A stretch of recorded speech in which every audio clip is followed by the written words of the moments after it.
Salmo de número 12, irmãos, ainda dentro dos salmos conhecidos como do primeiro livro, né?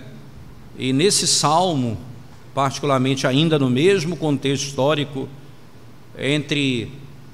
nós temos aqui o caso de Saul e a inimizade dele, até o seu filho Absalão, os grandes conflitos que Davi viveu como rei em Israel. E é provável que aqui na época em que Davi se referia, é exatamente o período, irmãos, em que Saul governava ainda Israel, e a prática dele era uma prática ímpia. Muito floresceu na época de Saul, muito floresceu, mas apenas as ervas daninhas. O culto ao Senhor foi menosprezado, o engano, o falar falsamente, o falar enganosamente, o bajular.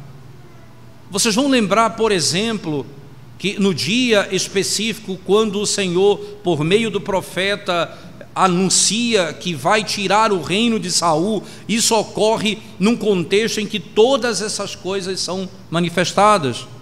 1 Samuel, você vai encontrar no capítulo 15 essa história, quando Deus ordena a Saul invadir uma terra de ímpios, não é? Os amalequitas, e Deus ordena que ele entre naquela terra e nada sobre daquele lugar, e ele não traga de lá nada, nem mesmo riqueza, nem gado, e que todos sejam destruídos, porque foi um povo que impediu Israel de passar e que trouxe idolatria para dentro da história de Israel, e o Senhor haveria de puni-los, e ali o Senhor iria puni-los. O que é que acontece?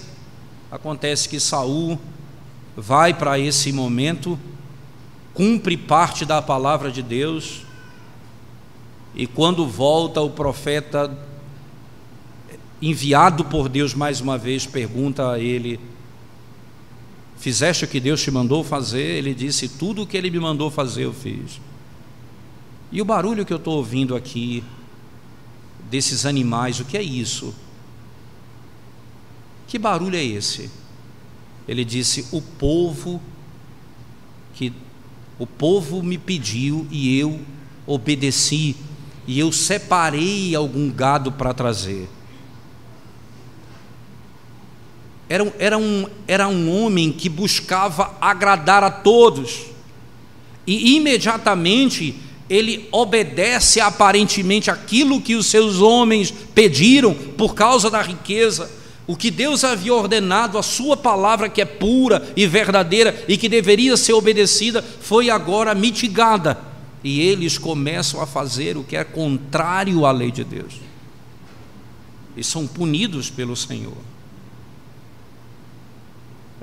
Saul é tão consciente dessa prática que ele chega a tentar bajular o próprio Deus. Ele é bajulado pelos soldados e ele deseja bajular o próprio Deus, quando o profeta diz a ele de onde ele veio, onde ele estava. Ele era o menor e foi feito maior, foi feito grande em Israel, e o Senhor se levanta contra ele por causa daquele pecado. Ele disse: não, calma, nós trouxemos esses animais para oferecer culto ao Senhor. Eles oferecem adoração a Deus como forma de bajular, e Deus lhe diz por meio do profeta: melhor obedecer do que sacrificar. Se você tivesse feito o que eu havia mandado. E ele mais uma vez tenta enganar.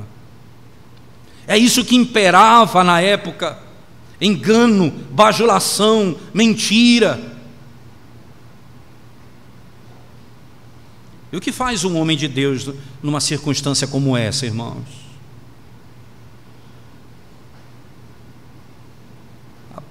Apesar de ser tão curto, fala muita coisa, as primeiras duas palavras do verso 12: socorro, Senhor. Socorro, Senhor. O que mais incomodava o coração do rei Davi e do rei de Israel? Era porque havia mentira, engano e falsidade. E porque isso era comum naqueles dias. Socorro, Senhor. Uma oração curta, uma oração objetiva e direta,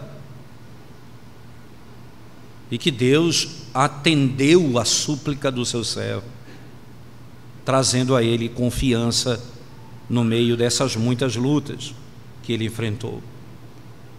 O texto descreve de maneira, eu diria, belíssima, pela maneira como ele se coloca. Veja, o verso 1 diz assim: socorro, Senhor, porque já não há homens piedosos, desaparecem os fiéis entre os filhos dos homens. Socorro, Senhor, porque já não há homens piedosos. Que coisa impressionante é você imaginar, irmãos, que isso era o que mais incomodava Davi. Sumiram os homens piedosos.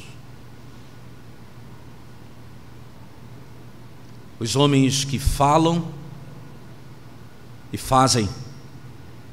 Os homens que são sinceros de coração. Os homens que amam a palavra de Deus acima de todas as coisas.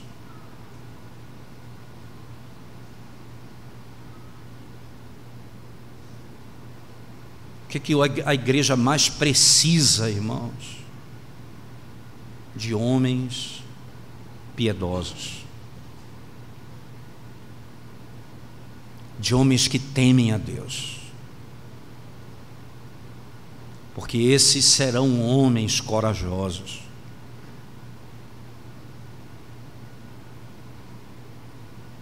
Como diz o próprio Senhor Jesus Cristo: não temam aquele que pode apenas matar o seu corpo, temam aquele que pode lançar no inferno o teu corpo e a tua alma. Fugiu o temor do Senhor no nosso meio. E ainda, quando essa realidade vai sendo estabelecida, preste atenção em alguns detalhes que eu gostaria de frisar com vocês aqui, irmãos. Davi não está aqui acusando estranhos, preste atenção nisso, ou mesmo estrangeiros, mas que esse dilúvio de iniquidade prevalecia na igreja de Deus do Antigo Testamento. Ele não está se referindo necessariamente às outras nações, mas no meio de Israel era isso que acontecia. Por isso, os fiéis do Senhor e que são fiéis a Deus hoje, não se desanimem, não caiam em desânimo injustamente, à vista do estado corrompido e confuso que o mundo vive, e muitas vezes a própria igreja. João Calvino diz: suporte com paciência. Suporte com paciência, visto que sua condição, você que é piedoso nesses dias, é justamente como aquela de Davi em tempos passados. Davi, a primeira coisa que os homens piedosos fazem, distintamente dos homens ímpios, é que ele clama o socorro do Senhor. A primeira coisa é: socorro, Senhor. A maneira de você lidar com a falta de piedade no meio da igreja e no meio da sociedade, irmãos, é suplicar a Deus: Senhor, socorre-nos. E que nós aprendamos já de cara, nesse primeiro momento, a recorrer a Deus, irmãos, quando percebermos que há no nosso meio apenas infidelidade, iniquidade. Aí eu posso dizer aos irmãos, já como um ponto principal aqui nesse primeiro verso, quanto mais confusa estão as coisas neste mundo e até mesmo no meio da igreja, Deus está ainda mais pronto para ajudar a socorrer o seu povo. Agora é a hora da assistência do Senhor. Agora é hora do socorro do Senhor. Socorro, Senhor. Porque temos falta de homens piedosos. Olhando na sequência do mesmo verso, irmãos, então, por que é o ponto? E ele explica claramente porque já não há homens piedosos, já não existem homens piedosos no nosso meio. A palavra que ele usa aqui, irmãos, é mais ou menos diz o seguinte a nós, não é? Existem mais dois tipos de injustiça e de impiedade, não é? Existe a violência e a fraude. Existe a violência e a fraude. Os homens, eles vivem exatamente nesse princípio. Quando há reciprocidade, quando eles têm consistência na fraude e na violência, quanto àquilo que eles pensam e aquilo que eles praticam, e ao mesmo tempo, não é, eles se abstêm de fazer aquilo que é certo, que é santo, com um propósito certo e santo. O que Davi está nos mostrando, e o que é a característica desses impiedosos, não é? Já não há homens piedosos, já não há homens que vivem de acordo com aquilo que creem e que aquilo que é ensinado praticam. Não, eles vivem contrário a isso. E logo então eu tenho desordem. É de chamar a atenção, porque era natural que houvesse ordem, mas aqui há desordem. E por causa dessa desordem, irmãos, há aflição. A aflição e leva Davi a suplicar o socorro de Deus imediatamente. Uma coisa chama a outra. O mundo, no estado dessa desordem, como é descrito aqui no texto, é tão afligido o mundo quando vive assim, irmãos, quando a violência e a fraude caminham juntos. E quando nós estamos vivendo nessa realidade, eu preciso ter muita prudência para não sermos levados pela prática desse mundo, mas pelo contrário, suplicarmos o socorro do Senhor. Sumiram os piedosos do nosso meio, deixaram de existir praticamente. Matthew Henry chega a dizer que, ele diz assim: eu espero que Davi não esteja falando aqui como Elias disse: já não há ninguém justo, Senhor, já não há mais quem tema ao Senhor. Não me parece que é exatamente isso que ele está falando, mas ele está dizendo que como que facilmente isso se espalha como erva daninha no nosso meio. E como é que eles vivem, os homens que são chamados aqui ímpios ou que não têm piedade? Como é que eles vivem, irmãos? Veja, desaparecem os fiéis entre os filhos dos homens, falam com falsidade uns com os outros, falam com lábios bajuladores e coração fingido. Então aqui ele circunscreve o que está acontecendo. Eles falam engano. Parte dessa injustiça, irmãos, é que ela é contrária literalmente à verdade. Não há sinceridade, não há integridade na linguagem deles. Lembra-me, por exemplo, então, do que diz Tiago, quando ele fala: todo aquele que quiser ser líder deve ter cuidado, porque aqueles que serão líderes serão julgados com maior severidade. E no mesmo texto Tiago vai dizer: se você for reto no falar, se você for reto e íntegro no falar, você será perfeito. Porque aqui o falar não é só falar bem ou a língua corretamente, é falar sinceramente a verdade. Porque não adianta você falar doutrina se o seu coração está longe dela. E então esses homens, eles enganam, eles se opõem à verdade.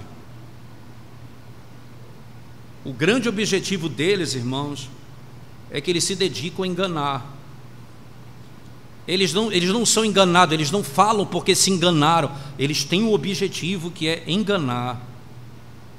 E como é que eles enganam? Veja como o texto escreve, irmãos.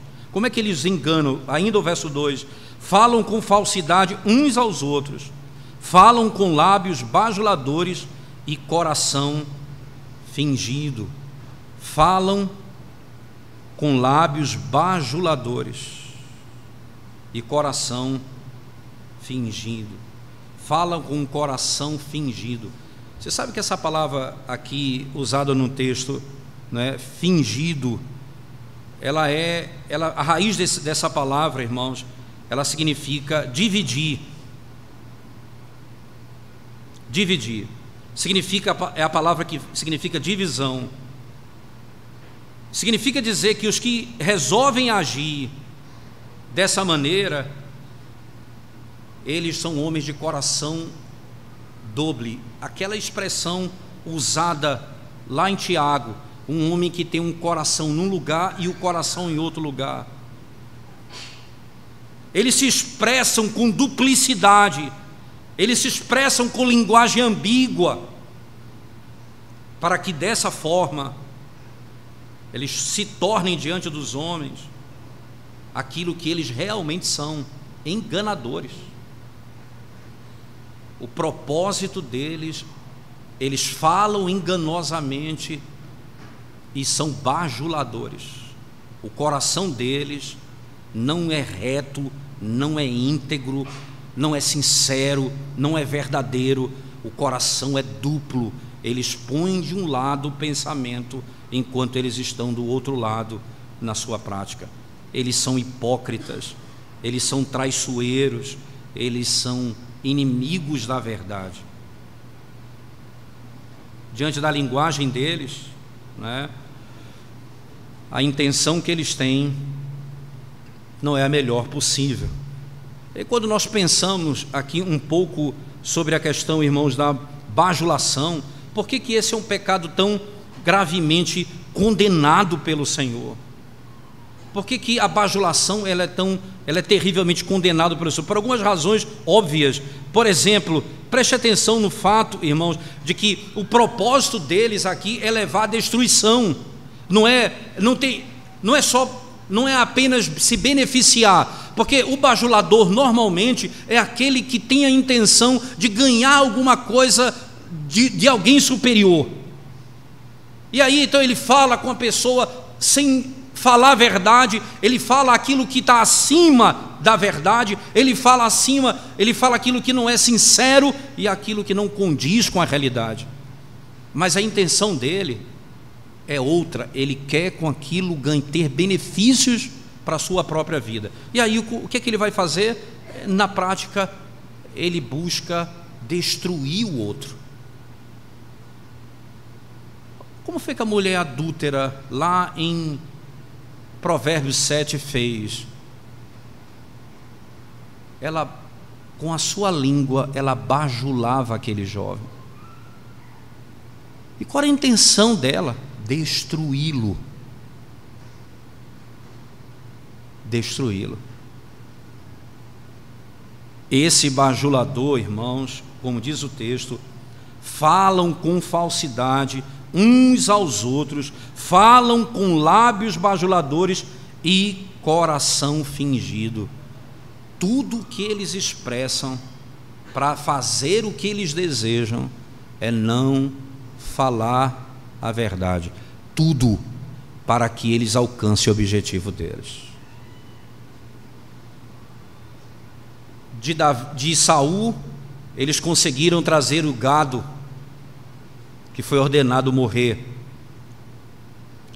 De Deus, eles queriam bajular, fazer para Deus alguma coisa que não era fruto da verdade.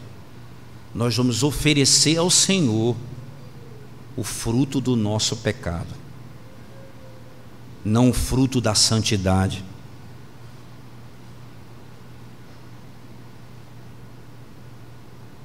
É como um indivíduo que ganha dinheiro por meio de iniquidade e práticas pecaminosas de roubo.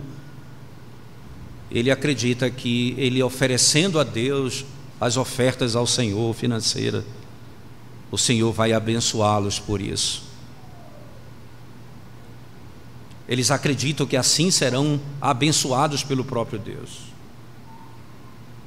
Eles estão completamente enganados. Davi descreve: socorro, Senhor. Os homens piedosos sumiram, desapareceram. E eles se manifestam na linguagem, eles mentem, eles bajulam, eles enganam. Eles são filhos da serpente, que é mentirosa desde o princípio e homicida desde o princípio. Você sabe o que vocês serão? Ele disse para Eva: vocês serão como Deus. Essa é a forma de destruir. É não falar a verdade e não ser sincero. Não há maneira mais lógica para destruir o outro do que dizer o que Deus vai fazer com você. Ele vai te fazer igual a Ele, se você desobedecê-lo. Eles enganam para desobedecer a lei de Deus. Agora, quando é tão claro isso, irmãos, o Senhor, na oração de Davi, ele ouve as seguintes palavras, verso 3 e 4. Ele diz assim: corte o Senhor todos os lábios bajuladores, a língua que fala soberbamente, pois dizem: com a língua prevaleceremos, os lábios são nossos, quem é Senhor sobre nós?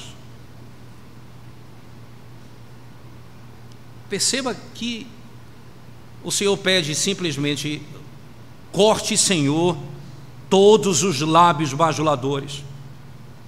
E Davi ora para que Deus julgue e arranque do meio. Veja, esses homens que não eram piedosos, eram homens bajuladores e que quebravam a lei de Deus.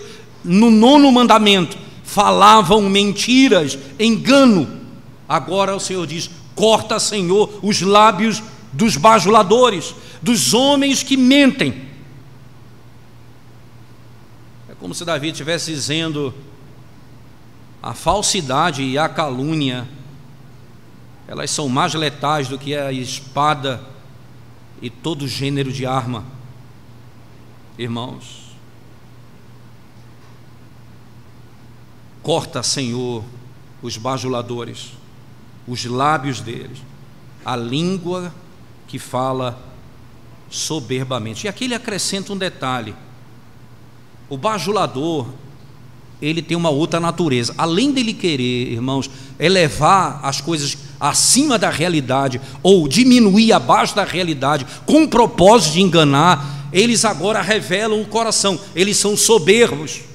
Por quê? Porque na realidade eles têm a consciência de que eles são senhores da língua, eles falam como querem e eles não serão julgados no dia final. O Senhor não tocará neles. Eles têm a plena consciência de que aquilo que eles fazem não será punido. Veja o verso 4: pois dizem, com a língua prevaleceremos. A nossa vitória contra Davi e contra o reino de Deus se dará com a língua. Você percebe como a língua ela é perigosa, irmãos, e como nós podemos usá-la de maneira iníqua no meio da igreja. Tiago ainda diz, ela é o mal incontido. É o pequeno órgão que se gaba de grandes coisas, soberba. Ela é capaz de destruir uma floresta com um princípio de fagulha.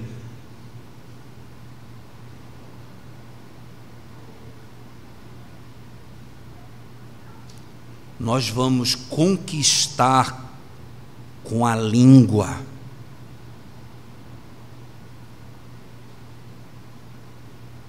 Nós vamos avançar com a língua. Nós vamos prevalecer com a língua. Oh, irmãos, cuidado com a sua língua, se você a usa soberbamente para alcançar os seus propósitos carnais.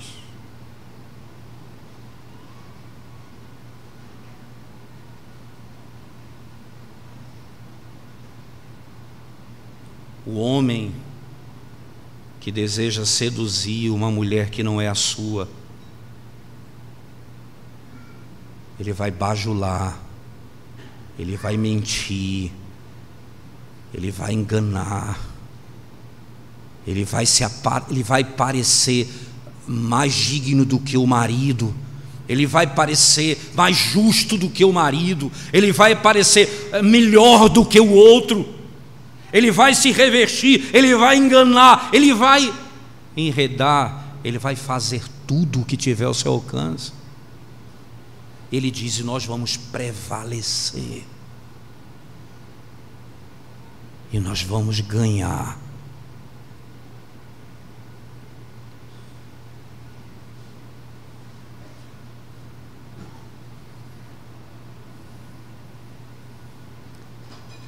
Os lábios são nossos. Eles não entendem nem Deus como Criador. O Senhor disse a Moisés, quando ele disse: eu sou pesado de língua, o Senhor disse: quem criou a boca? Quem criou a língua? E quando o Senhor requer da língua e dos lábios retidão, é porque Ele é o Criador. E quando eu digo, os lábios são nossos, vamos fazer dele o que quisermos,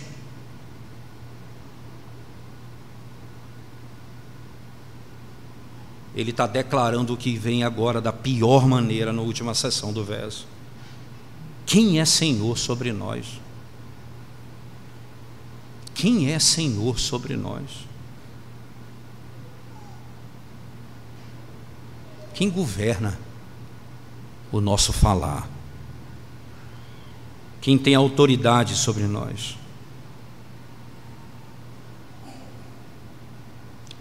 Devem ser dominados de grande autoridade os que pensam, irmãos, que na própria falsidade a que tem se dedicado, como os que aqui são registrados no texto, que na própria falsidade encontrarão força suficiente para concretizarem seus propósitos e ainda manterem-se protegidos. Ninguém vai fazer mal a nós.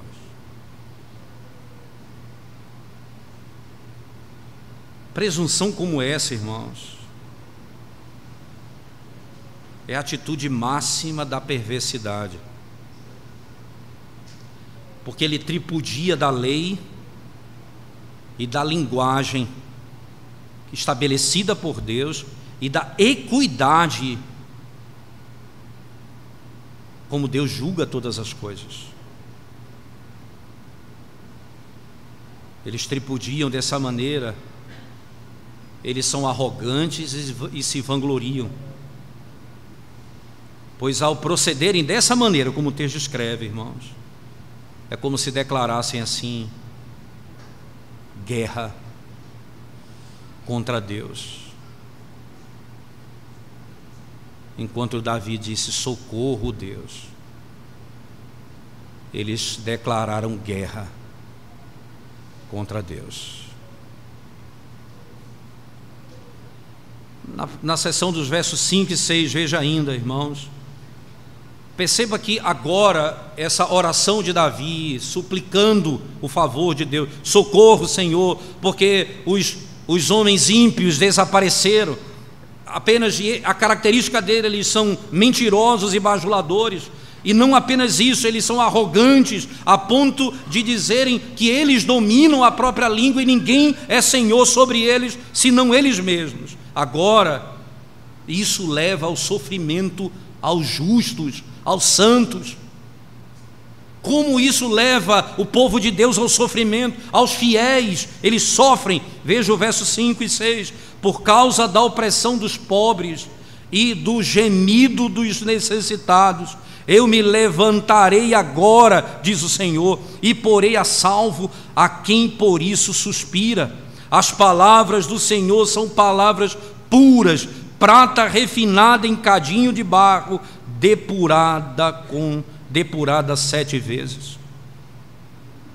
Por causa do espólio do necessitado. Davi coloca diante dos olhos dele o seguinte, irmãos: sabe qual é a causa que eu tenho do meu consolo? É que Deus não permitirá que o perverso cause devastação sem medida e sem fim. Lembra que eles disseram: quem é Senhor sobre nós? E Davi, com o olhar certo, continuamente diz: Senhor, por causa da opressão. E aqui, irmãos, a beleza desse verso é que Davi coloca aqui Deus falando, né, para dar mais força ainda ao texto. Ele não expressa como se Davi mesmo estivesse falando, mas o próprio Deus está dizendo. Veja o verso comigo de novo: por causa da opressão dos pobres e do gemido dos necessitados, eu me levantarei agora, diz o Senhor. Ele fala como Deus dizendo.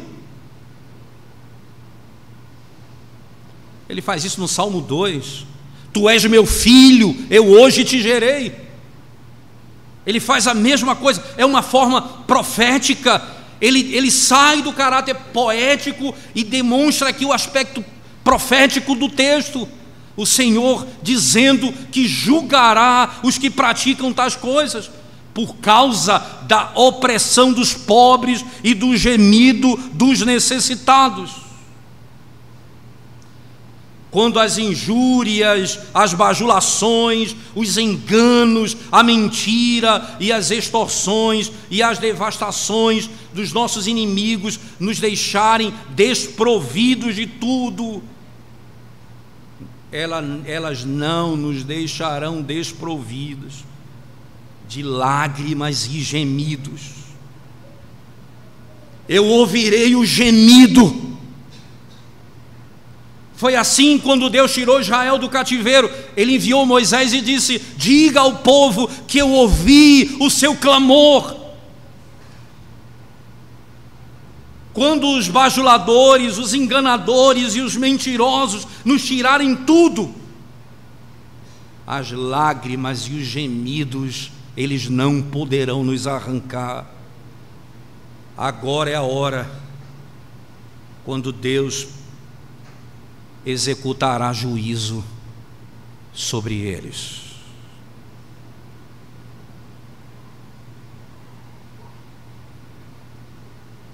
Quando lhe faltar palavras, como Ana, que foi tida como bêbada porque falava coisas que ninguém entendia, chorando, angustiada, suplicando por um filho.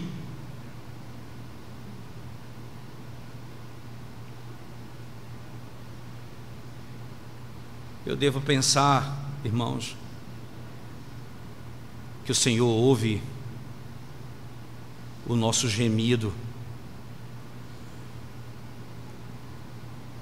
E esse texto nos impede de ficarmos doentes, irmãos,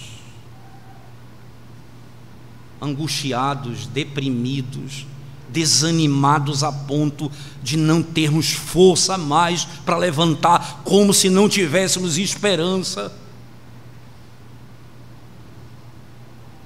Porque se eles agirem assim, nos deixando pobres e aflitos, lembre-se, por causa da opressão dos pobres e do gemido dos necessitados, se nós chegarmos a esse ponto de ficarmos sem nada, o Senhor diz, por causa do sofrimento deles, eu virei. Diga a Israel, eu ouvi o seu clamor.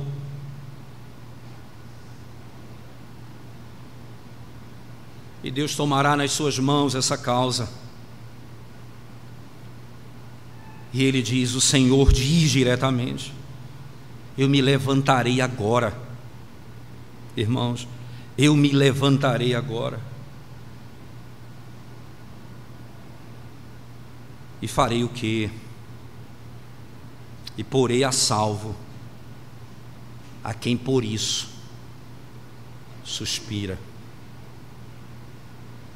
Suspira por quê?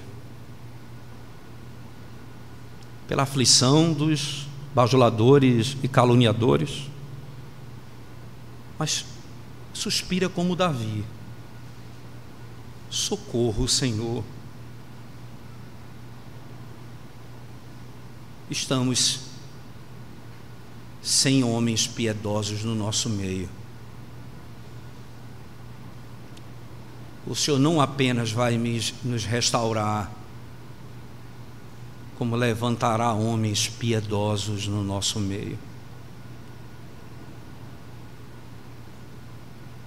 E porei a salvo a quem por isso suspira.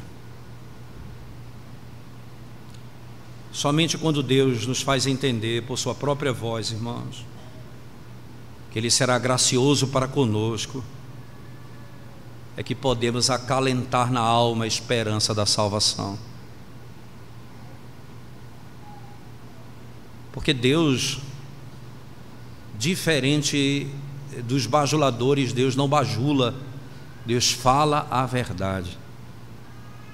E quando Ele falar, eu virei, eu posso alegrar minha alma. Eu restaurarei, eu posso alegrar minha alma. Eu perdoarei os teus pecados, eu posso alegrar a minha.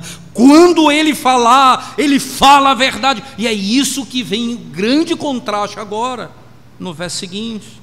As palavras do Senhor, irmãos, são palavras puras, prata refinada em cadinho de barro. Deus, Ele é infalível. Deus é fiel. Deus é irredutível em suas promessas. Depois que o Senhor nos conta, irmãos, depois que Ele nos conta como parte do seu povo, veja, os pobres e necessitados. Perceba que a porta de entrada do reino de Deus nas bem-aventuranças é essa: bem-aventurado o pobre de espírito, porque deles é o reino dos céus. Depois de Deus nos contar como necessitado, como miserável, como dependente dEle, Ele comunica aos seus servos a esperança de um livramento rápido, mesmo na angústia mais profunda. Ele acrescenta: Deus não promete em vão, ou com o propósito de desapontar o homem. Deus, o que Ele acaba de dizer, veja, irmãos, o que é que os ímpios falam? E Ele coloca Deus falando no texto. Eu virei, eu levantarei, porque o que Ele fala é a verdade. Que é exatamente o contrário dos mentirosos e bajuladores. Agora Ele vai analisar a distinção entre eles. A esperança do livramento vai ser manifestada. O Senhor acrescenta literalmente isso, irmãos, a essa informação. Parece algo de tão pouca importância, lendo o texto rapidamente. Mas se você comparar as duas coisas, são importantíssimas. Porque a mente humana, ela é inclinada às dúvidas. Ela é inclinada às incertezas. E o Senhor fala diretamente que virá.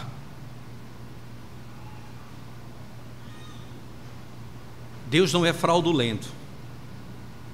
Ele não nos ilude, nem nos fascina com palavras fúteis e que não tem propósito. Não é à toa que o profeta Jeremias fala dos falsos profetas isso.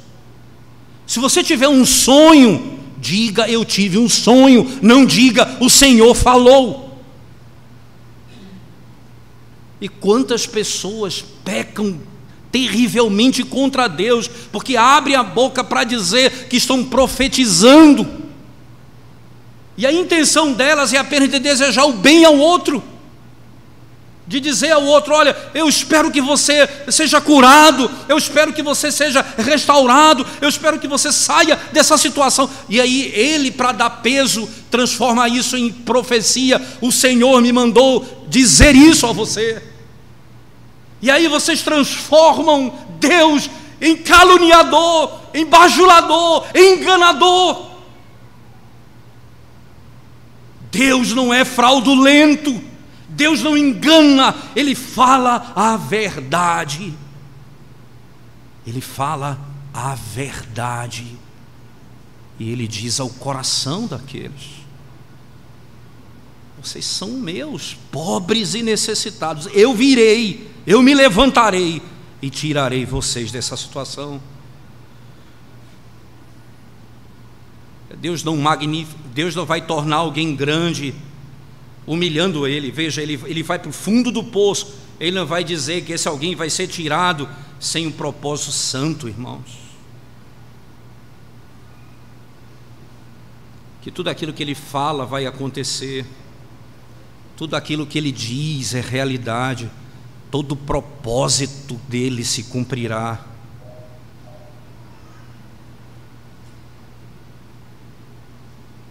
Não há ninguém que não confesse francamente nutrir a mesma convicção de Davi, que Davi registra aqui, que as palavras do Senhor são puras. As palavras do Senhor são puras. Elas são puras e verdadeiras, elas são testadas. Veja a sequência do texto: prata refinada em cadinho de barro, depurada 7 vezes, ela é provada. É um vaso específico, uma prata refinada, ela é depurada, ela passa pelo fogo e ela se revela verdadeira. As palavras do Senhor são puras. A pureza dessa palavra se revela porque ela é santa e verdadeira, e tudo o que Ele promete vai acontecer. Sempre que o Senhor retarda a sua assistência ao seu povo, colocamos em dúvida a fidelidade em relação às promessas que Ele fez a nós, e chegamos a murmurar como se Ele nos tivesse enganado. Cuidado, irmãos, para que no meio das suas tribulações você não acuse Deus de fraudulento, dizendo: o Senhor não cumpre suas promessas. Aquilo que Ele disse, que está revelado na palavra, não que um pretenso falso profeta lhe falou, mas o que a palavra de Deus disse, você pode aguardar com paciência.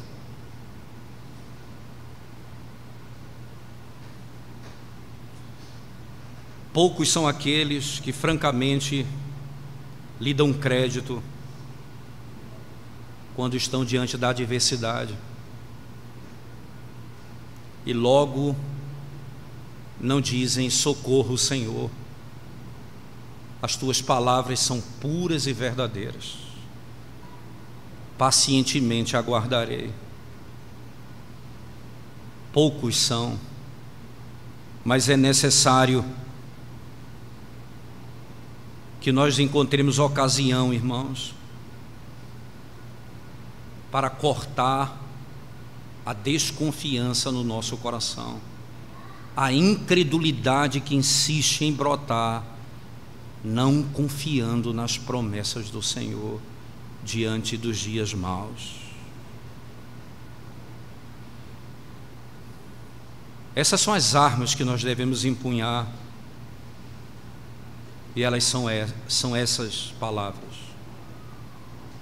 As palavras do Senhor são puras. As palavras do Senhor são puras, porque elas foram testadas como prata. Ela é verdadeira. Ela é verdadeira. Ele disse: por causa da opressão dos pobres e do gemido dos necessitados, eu me levantarei agora, diz o Senhor, e porei a salvo a quem por isso suspira. As palavras do Senhor são palavras puras, verdadeiras, sinceras. Elas vão se cumprir. E aí, diante da palavra de Deus, continua Davi na conclusão do salmo dizendo: sim, Senhor, tu nos guardarás. Não é assim, irmãos? Quando então eu escuto a palavra de Deus, eu me animo a orar. Não é assim? Quando eu escuto que Deus disse que fará isso, eu me animo a suplicar: sim, Senhor, tu farás isso. Eu confio na tua palavra. Eu comecei dizendo: não há piedoso no meio de Israel, Senhor. Agora eu confio nas tuas palavras. Sim, Senhor, tu nos guardarás. Desta geração nos livrarás para sempre, Senhor. Quando nós conhecemos as promessas de Deus, irmãos, nós devemos nos animar a orar. O que temos aprendido nas quartas-feiras, nessas 3 últimas quartas, nós temos estudado que a oração é um mandamento do Senhor. Nós oramos porque Deus manda orar, mas também porque Ele fez promessas. E Davi suplica ao Senhor, diante da palavra de Deus: sim, Senhor. E aí a palavra convicta dele: tu nos guardarás. O Senhor nos colocará salvos contra a língua perversa. O Senhor nos colocará salvo contra o caluniador, contra o bajulador, contra aquele que quer destruir. O Senhor nos protegerá. Em última instância, o Senhor nos guardará de Satanás, que é o mentiroso, o pai da mentira. O Senhor nos protegerá. E aí é interessante, porque o texto termina com a declaração estranha, mas muito bem compreendida no contexto: sim, Senhor, tu nos guardarás, desta geração nos livrarás para sempre. Por todos os lugares andam os perversos, quando entre os filhos dos homens a vileza é exaltada. O mal, a malignidade, a malícia, a mentira, a soberba, a bajulação, o engano é exaltado no nosso meio. Nós ouvimos líderes dizendo: sim, nós precisamos mentir.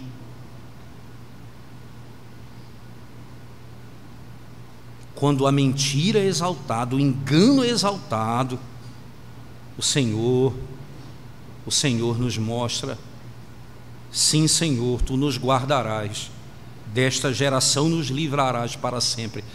Mesmo diante da inundação de homens ímpios, o Senhor preservará a sua igreja e o seu povo.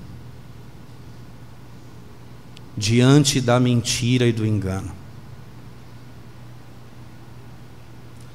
Alguns pontos para concluirmos a exposição desse salmo, irmãos. Primeiro, com quem nós, quando falamos, mais parecemos? Com os ímpios ou com o povo de Deus?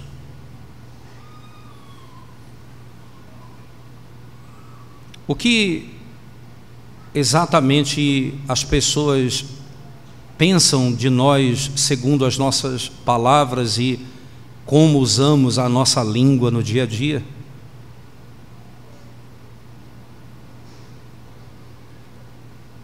Os impiedosos são conhecidos pelo modo como eles falam, e os piedosos são conhecidos pelo modo como eles falam também.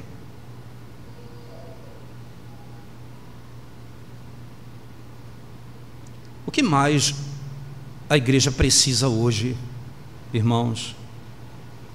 De homens piedosos, que conhecem a palavra de Deus, que confiam na palavra de Deus e que vivem segundo a palavra de Deus e esperam na palavra de Deus.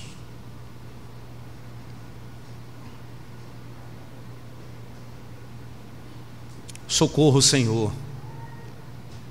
Levanta homens piedosos no meio da nossa congregação. Nós precisamos urgentemente, Senhor, de homens piedosos no meio da congregação. E por último, quando estivermos nessa vida, irmãos, como homens que temem a Deus e vivem uma vida piedosa e buscam falar a verdade, e no lugar onde vocês estão, vocês se deparam com a mentira, que é o comum no linguajar, o bajular, o engano, com fins pecaminosos e carnais, e você se vê sozinho, lembre-se, confia no Senhor, que Ele prometeu que iria colocar a salvos, Ele ia colocar a salvo o seu povo e protegeria a sua igreja no meio de uma geração como essa.